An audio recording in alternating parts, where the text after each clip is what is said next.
초가을의 어느 아침, 부산의 제 진료실에 한 할머니가 피곤한 얼굴로 들어오셨습니다. 최근에 별일은 없어요 라며 식사만 하면 바로 졸리고 계속 목이 마르며 밤에는 소변을 보기 위해 3번이나 깬다고 하셨습니다. 가끔은 안개 낀 듯한 시야 흐림도 있다고요. 모두 나이 들어서 생기는 현상이라 생각하셨습니다. 하지만 몇 가지 질문과 간단한 검사만으로도 저는 그분이 안정과 심각한 혈당 조절 이상 사이의 경계선에 서 있다는 것을 알 수 있었습니다. 몇 달만 더 늦게 발견되었어도 결과는 전혀 달라졌을 상황이었습니다. 한국의 많은 어르신들이 바로 이런 신호들을 겪고 있지만 알아채지 못하고 있습니다. 더 무서운 사실은 혈당 수치가 여전히 정상으로 나올 때조차도 몸은 이미 오래전부터 조용히 도움을 요청하고 있다는 것입니다. 오늘 영상에서는 그 조용한 12가지 신호, 그리고 그것이 갑상선 질환이나 비타민 B기알기, 결핍, 신경계 문제와 어떻게 다른지, 특히 단 일주일 만에 건강을 바꿀 수 있는 매우 간단한 3가지 방법을 알려드리겠습니다. 끝까지 시청해주세요. 우리는 다 이해해야 했다고 생각한 바로 그 다음에 가장 중요한 부분이 나타나기 때문입니다. 혈당 건강에 대해 이야기할 때 한국의 많은 어르신들은 보통 이렇게 단순하게 생각합니다. 아마 밥을 좀 많이 먹어서겠지. 혹은 요즘 날씨가 오락가락해서 그래. 하지만 부산에서 20년 넘게 내분비를 보아 온 제 관찰의 결론은 이렇습니다. 초기 증상들, 식후 졸림 비정상적인 단맛 갈망, 지속적인 갈증 이후 우와, 없는 피로의 대부분은 혈당 롤러코스터라 불리는 현상에서 비롯됩니다. 몸속에서 조용히 벌어지지만 우리의 매숨 매걸음, 매끼니에 아주 선명한 흔적을 남기는 과정입니다. 이를 분명히 이해하려면 한국 어르신들에게 익숙한 음식으로 돌아가 봅시다. 부드러운 흰 쌀밥 한 그릇, 쫄깃한 떡 한 조각, 뜨거운 국수 한 그릇, 혹은 아침죽. 이런 음식들은 씹을 필요가 적어 어르신들에게 먹기 쉽고 소화도 편합니다. 하지만 바로 그 소화가 너무 잘 된다는 이유로 그 속의 전분이 아주 빠르게 흡수되어 혈당을 짧은 시간에 높은 수준으로 밀어 올립니다. 오래된 버스가 갑자기 가파른 언덕을 오르는 것과 같습니다. 엔진은 몇 분간 전력을 다해 돌고 곧바로 기진맥진해지는 것이죠.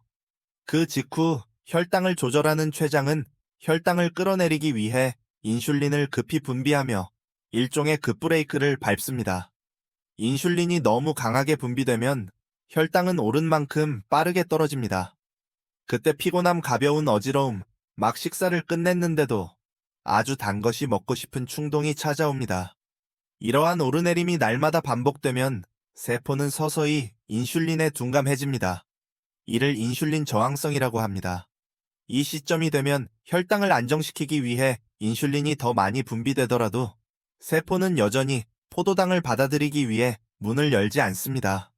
몸은 더 큰 부담을 떠안게 되고 어르신들은 쉽게 피로해지고 쉽게 기운이 빠지며 하루 종일 에너지를 고르게 유지하지 못하게 됩니다.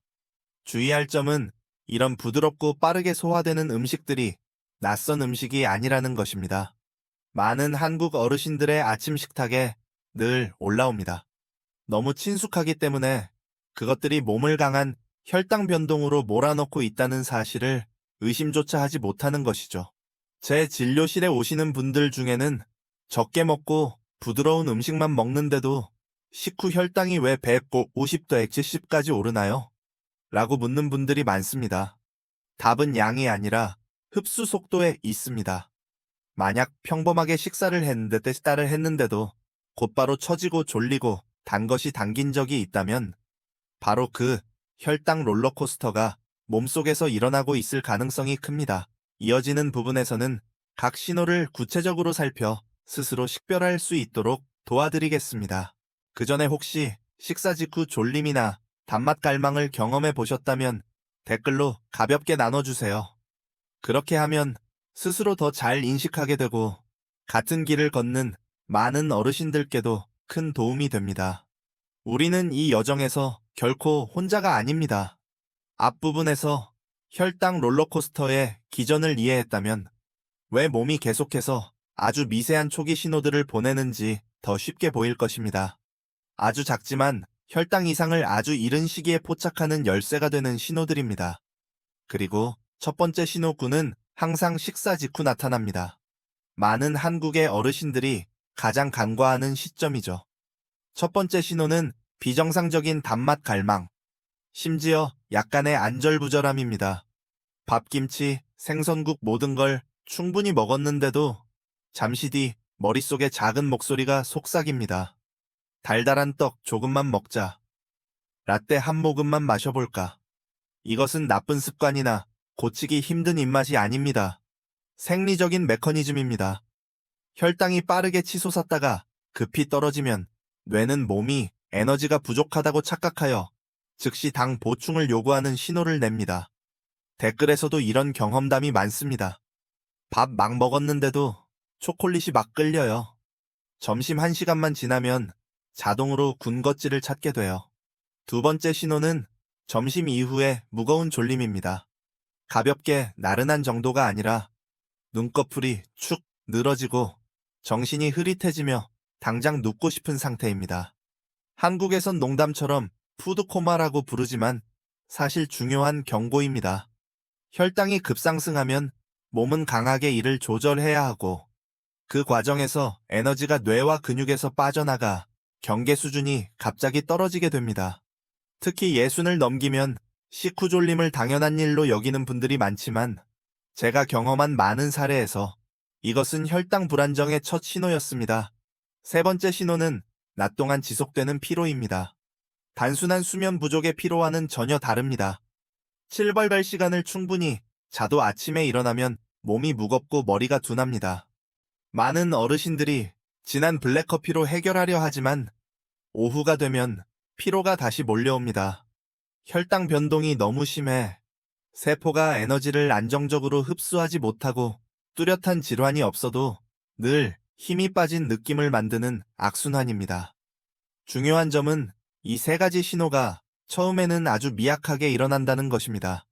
식습관 때문 나이 들어서 요즘 추워서라며 몇 주 몇 달을 그냥 지나치기 쉽습니다. 하지만 돌이켜보면 흰쌀밥과 부드러운 면떡을 많이 먹은 날, 유독 심하고 채소와 단백질을 늘리거나 식후에 걸었을 때는 사라졌다는 것을 발견하게 될 것입니다. 이것이 혈당 변동의 가장 전형적인 특징입니다. 몸을 장거리 열차에 비유해 봅시다. 흡수가 빠른 탄수화물을 먹을 때마다 열차는 갑자기 가속했다가 급감속합니다. 엔진은 하루에도 여러 번 과부하로 몰리고요. 이게 반복되면 엔진은 지치고 과열되어 성능이 떨어집니다. 식후 피로, 졸림 단맛 갈망이 바로 그 체감입니다. 다음으로 또 하나의 신호군으로 들어가겠습니다. 더 뚜렷하고 한국 어르신들에게 가장 큰 걱정을 안기는 신호들입니다. 비정상적인 갈증 야간뇨, 그리고 분절된 수면, 혈당을 조절하려 몸의 신장과 호르몬계가 과부하 상태임을 보여주는 징후들입니다. 이 신호군을 이해해야 하면 조기 혈당 문제를 알아차리는 길의 절반에 도달한 셈입니다.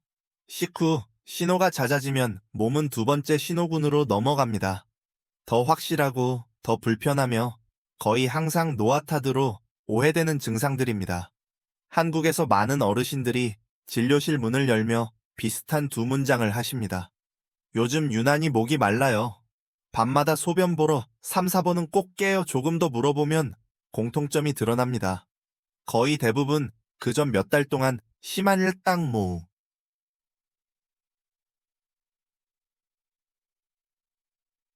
변동을 겪고 계셨다는 겁니다. 이 신호군의 첫 번째는 비정상적인 갈증입니다. 건조한 날씨에 느끼는 야간 갈증이 아니라 계속해서 물을 찾게 되는 강한 갈증입니다.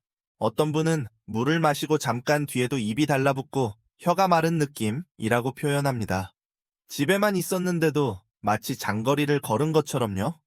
이것은 나이 들어서 체액이 마른다가 아닙니다. 혈당이 높아지면 혈액이 더 농축됩니다.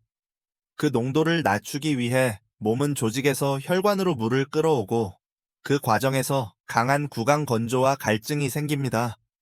얼마나 마셔도 부족하다는 댓글이 많은 이유가 바로 이것입니다. 갈증과 함께 야간뇨가 잦아집니다. 혈당이 신장의 재흡수 능력을 넘어설 때 포도당이 소변으로 빠져나옵니다. 포도당은 물을 끌어당김으로 소변량이 늘어납니다. 많은 어르신들이 방광염 전립선 비대 혹은 배가 찬 것 때문이라고 생각하지만 실제로는 신장이 과도하게 일하며 남는 당을 배출하고 있는 것입니다. 원본 영상 댓글에도 밤에 3, 4번은 꼭 깬다. 침대에 7, 8시간 있어도 아침에 너무 피곤하다는 분들이 많습니다. 이는 수면이 조각나 깊은 잠의 질이 떨어지고 뇌가 회복하지 못하기 때문입니다. 이런 수면 분절이 오래 지속되면 스트레스 호르몬인 코르티솔이 아침에 상승합니다. 그러면 아무것도 먹지 않아도 혈당이 올라갑니다. 그래서 많은 어르신들이 공복 혈당이 120뒤에 130으로 나오는 이유를 이해하지 못하죠. 이것이 새벽 현상이며 인슐린 저항성이 있는 분들에게 매우 흔합니다. 가장 중요한 점은 갈증, 야간뇨, 수면 장애라는 3종 세트를 겪고 있다면 이것은 각각 따로 떨어진 증상이 아니라 혈당과 곧바로 연결된 하나의 사슬이라는 것입니다. 이 신호군은 몸이 안정 상태를 벗어나고 있음을 알아차리는 전환점으로 여겨집니다. 다음으로 눈으로도 보이는 신호들로 넘어가겠습니다. 피부, 눈 면역력의 변화입니다. 원본 영상에 많은 시청자들이 오래전부터 있었지만 이유를 몰랐다고 말한 바로 그 징후들입니다. 세 번째 신호군은 외부에 드러나는 변화들로 이루어져 있습니다. 매우 뚜렷하지만 자연스러운 노화로 오해되기 쉬운 변화들입니다. 사실은 혈당 변동이 너무 오래 지속되어 가장 예민한 조직들의 영향이 시작되었다는 몸의 메시지입니다. 첫 번째 신호는 피부 변화입니다. 한국 어르신들에서 흔하게 보이는 것 중 하나는 목 겨드랑이 사타구니에 생기는 부드럽고 약간 거친 짙은 반점입니다. 흑색가시세포증 아칸토시스 2라고 부르며 인슐린 저항성의 대표적 신호입니다. 인슐린이 오래 높게 유지되면 피부세포가 평소보다 빠르게 증식해 그림자 같은 짙은 부위를 만듭니다. 목에 검은 반점을 때가 꼈다. 햇빛 때문이라고 생각하는 분들이 많지만 흔한 오해입니다. 또한 당은 콜라겐을 손상시켜 피부를 건조하고 빠르게 노화시킵니다. 당 분자가 콜라겐에 달라붙으면 섬유가 부서지기 쉬워져 주름 처짐 탄력 저하가 나타납니다. 피부 관리를 열심히 해도 건조와 주름이 빨리 진행된다고 토로하는 어르신들이 있는데 이는 보습 부족이 아니라 당의 영향일 수 있습니다. 두 번째 신호는 일시적인 시야 흐림입니다. 특히 식사 후에 잘 나타납니다. 혈당이 오르면 수정체가 물을 끌어들여 부풀고 빛을 굴절하는 능력이 변합니다. 안개 낀 듯 보이거나 눈을 자꾸 비비게 됩니다. 백내장인 줄 알고 안과에 갔지만 정상이었다는 분들이 많습니다. 이는 혈당 때문에 생기는 일시적 흐림으로 혈당 변동이 일어나고 있음을 보여주는 매우 중요한 신호입니다. 세 번째 신호는 면역력 약화입니다. 고혈당은 백혈구의 활동을 느리게 만들어 세균과 곰팡이에 대한 방어가 약해집니다. 그래서 인슐린 저항성이 있는 어르신들은 잇몸 염증, 피부징윤, 손발톱 무좀 요로 감염, 오래가는 감기 같은 문제를 반복해서 겪곤 합니다. 이유를 몰랐던 반복적인 요로 감염이 사실은 혈당과 관련되어 있는 경우가 많습니다. 이 신호군은 피부와 눈 조직을 먹여 살리는 미세혈관이 이미 영향을 받기 시작했음을 보여주기 때문에 특히 중요합니다. 일찍 발견하면 충분히 되돌릴 수 있습니다. 그러나 놓치면 신경과 더 깊은 혈관 손상으로 진행할 수 있습니다. 바로 다음에 다룰 주제가 이것입니다. 신경 소화, 순환과 연관된 신호들, 가장 불안감을 크게 만드는 증상들입니다. 앞선 신호군을 몇 달 혹은 몇 년 동안 놓치면 몸은 더 강한 경고 단계로 들어갑니다. 이 단계가 되면 증상이 더 분명해지고 일상에 직접적인 영향을 미쳐 많은 어르신들이 걱정을 시작합니다. 첫 번째 신호는 손발 저림입니다. 처음엔 발가락 끝에서 가벼운 저림으로 시작해 발 전체로 퍼집니다. 두꺼운 양말을 신은 듯하거나 바늘로 콕콕 찌르는 느낌일 수 있습니다. 시간이 지나면 자결감 화끈거림, 심지어 감각소실로 변할 수 있습니다. 가장 중요한 점은 혈당 관련 저림은 척추 퇴행이나 비타민 B1B 결핍으로 인한 저림과 다르다는 것입니다. 혈당성 저림은 보통 양쪽 발에 장갑, 양말 패턴으로 대칭적으로 나타납니다. 혈당이 정상으로 나온다면서도 저림이 있다는 분들이 있는데, 이는 인슐린 저항성이 오랫동안 조용히 지속되었지만 아직 수치가 기준을 넘지 않았을 때 생길 수 있습니다. 두 번째 신호는 소화장애입니다. 혈당과 연결해서 생각하는 분은 적지만 매우 흔한 증상입니다.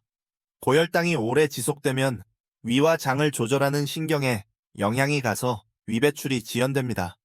더부룩함, 메스꺼움, 조금만 먹어도 금세 배부름, 혹은 반대로 갑작스런 설사를 겪을 수 있습니다. 많은 한국 어르신들이 이를 배가 찼다거나 만성 위염으로 여기지만 자세히 보면 불안정한 혈당의 결과인 경우가 많습니다. 세 번째 신호는 순환 저하입니다. 미세혈관이 손상되면 피부 근육 신경으로 가는 혈류가 줄어듭니다. 그래서 발이 늘 차갑고 다리가 무겁거나 밤에 쥐가 잘 나는 이유가 설명됩니다.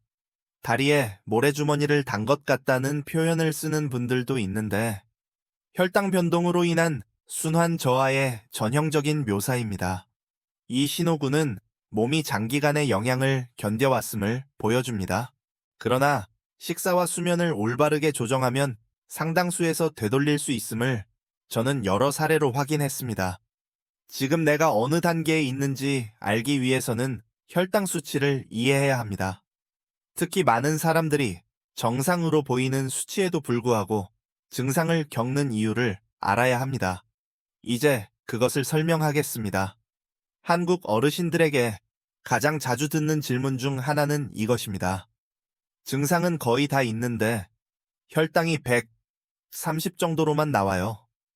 그럼 괜찮은 건가요? 정답은 꼭 그렇지는 않다입니다. 문제는 측정 시점, 측정 방법, 그리고 잠재된 인슐린 저항성에 있습니다. 첫째, 혈당은 고정된 숫자가 아니라 하루 종일 변동합니다. 높은 봉우리를 찍은 뒤 이미 내려왔을 때 측정하면 기계는 정상 수치만 기록합니다. 하지만 세포와 혈관은 그 전에 이미 영향을 받은 상태였을 수 있습니다. 예를 들어 식후 혈당이 180까지 올랐다가 3시간 뒤 110으로 내려왔을 때 측정하면 기계는 그 위험한 정점을 보지 못합니다. 그래서 댓글에는 신호는 다 있는데 제 혈당은 늘 120 이하예요 라는 이야기가 많은 것입니다. 둘째, 어르신들은 조용한 인슐린 저항성을 갖기 쉽습니다. 인슐린 저항성이란 세포가 포도당을 받아들이기 위해 문을 열지 않는 상태로 같은 효과를 내기 위해 몸이 더 많은 인슐린을 분비해야 합니다.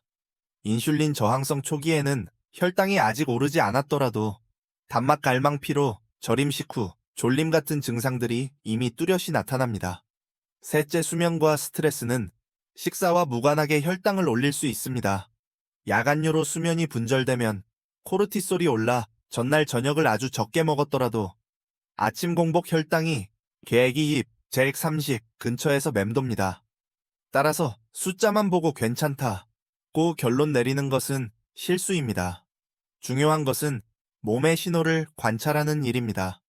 12가지 신호 중 4, 6가지를 가지고 있다면 그것을 조기 경고로 받아들이고 즉시 조정해야 합니다. 그리고 다음은 가장 중요한 부분입니다. 매우 간단하지만 탁월한 변화를 만드는 방법. 많은 연구와 제가 지도한 수천 명의 환자들이 증명한 방법들입니다. 신호군들과 그 근본 원인을 이해했다면 가장 중요한 것은 오늘 당장 변화를 시작하는 것입니다. 극단적인 식단이나 과도한 제한이 필요하지 않습니다. 필요한 것은 식사 순서, 움직임의 타이밍, 수면 습관을 조정하는 일입니다. 첫 번째 해결책은 올바른 식사 순서입니다. 비밀은 간단합니다. 채소 먼저, 그 다음 단백질, 지방, 마지막에 탄수화물. 한국 어르신들은 저당 김치, 배추, 나물, 미역 등 채소 반찬이 늘 곁에 있어 큰 이점이 있습니다. 채소를 먼저 먹으면 장 속에서 섬유질이 그물을 형성해 전분 흡수를 늦춥니다.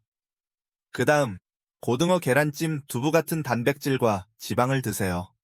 마지막에 반면떡을 드시면 됩니다. 결과적으로 혈당이 더 이상 급등했다가 급락하지 않습니다.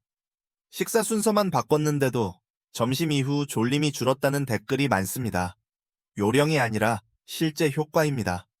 두 번째 해결책은 식후 10-15분 걷기입니다.